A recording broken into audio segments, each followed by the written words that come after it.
দুইটি কারণে মেধা শক্তি দুর্বল হয়ে যায়, মেধা কমে যায়। আমাদের ছোট ছোট বাচ্চারা যারা এখনো পড়াশোনা করছে, অনেক সময় আমরা বলি, হুজুর আমার বাচ্চা তো পড়াশোনা করতে পারছে না, আমার বাচ্চার পড়া মনে থাকে না।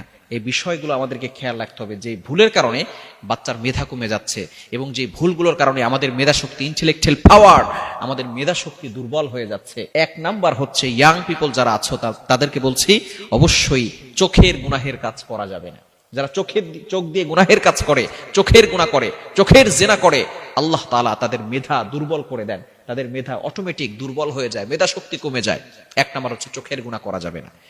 আপনার take care of your eyes, আপনার দৃষ্টিভঙ্গি হেফাজত করতে হবে, আপনার দৃষ্টিকে হেফাজত করতে হবে। খারাপ কোনো কিছু দেখা যাবে না। বর্তমানে এই ফোন এসে, অ্যান্ড্রয়েড ফোন এসে যুব সমাজ ধ্বংসের দিকে ঠেলে দিচ্ছে। সুতরাং এই বিষয়ে আমাদেরকে খেয়াল করতে হবে।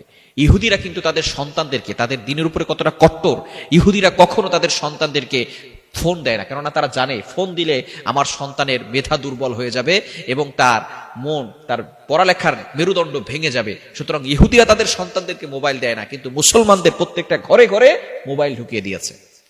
কেননা তারা জানে মুসলমানদের কাজ হচ্ছে মানুষদেরকে নিজের এক কাজ করা, মানুষদেরকে সৎ কাজের আদেশ দেওয়া। কিন্তু ইহুদিদের কাজ হচ্ছে নিজে ভালো কাজ করবে কিন্তু মানুষদেরকে খারাপ পথে ঠেলে দিবে। ইহুদিরা নিজেরা ভালো কাজ করবে, নিজেরা কখনো হারাম খাবে না। আপনি দেখবেন ইহুদিরা কতটা তাদের দিনের উপরে কট্টর। ইহুদিরা তাদের প্রত্যেকটা রেস্টুরেন্টে একজন হুজুর রাখে, অর্থাৎ ইহুদি হুজুর রাখে, যে কোনো হারাম খাবার খাওয়ানো হচ্ছে কিনা এটা তারা বেতন দিয়ে রাখে। সেই হুজুর এমন কোনো কাজ করে না, শুধু দেখে কোনো হারাম খাবার খাওয়ানো হচ্ছে কিনা। তারা তাদের দিনের উপরে কতটা কট্টর। কিন্তু মদ তারা কখনো তাদের সন্তানদেরকে খাওয়ায় না, হারাম কোনো খাবার খাওয়ায় না।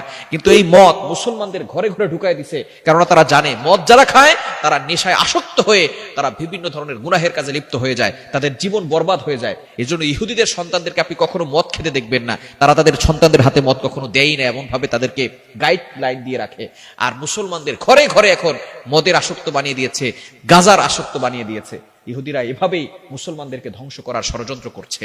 সুতরাং তারা তাদের দিনের উপরে কট্টর, আমরা আমাদের দিনের উপরে এখনো কট্টর হতে পারি নাই। তারা তাদের সন্তানদেরকে মোবাইল দেয় না, আমরা আমাদের সন্তানদেরকে মোবাইল না দিলে সন্তানরা ভাত খায় না। ভাত খাবে না কেন? কয়দিন না খেয়ে থাকতে পারে? আপনার সন্তান ভাত খাবে না কেন? কয়দিন সে না খেয়ে থাকতে পারে? আপনি দেখবেন মানুষ না খেলে মারা যায় না। আপনার সন্তানকে মোবাইল কখনো দিবেন না। মোবাইল ছাড়া কি একটা সময় ছিল না? তখন তাদের সন্তানদেরকে লালন পালন করে নাই মা বাবা? সুতরাং অবশ্যই এই বিষয়গুলো খেয়াল করতে হবে। সুতরাং সন্তানকে আদর্শ বানাতে চাইলে আগে মা বাবাকে ভালো হতে হবে। মা বাবা যদি ভালো না হয় সন্তান আদর্শ হবে না। এক নাম্বার হচ্ছে চোখের গুনাহের কাজ করা। দ্বিতীয় নাম্বার হচ্ছে অতিরিক্ত রাগ জাগা। অতিরিক্ত রাত এখন বর্তমানে ইয়াং পিপলরা বেশি জাগে। রাত ৩টা-৪টা পর্যন্ত জেগে জেগে ফোন চালায়, ফোন ব্যবহার করে এবং ফজরের সময় ঘুম থেকে উঠে না। এটা করবেন না।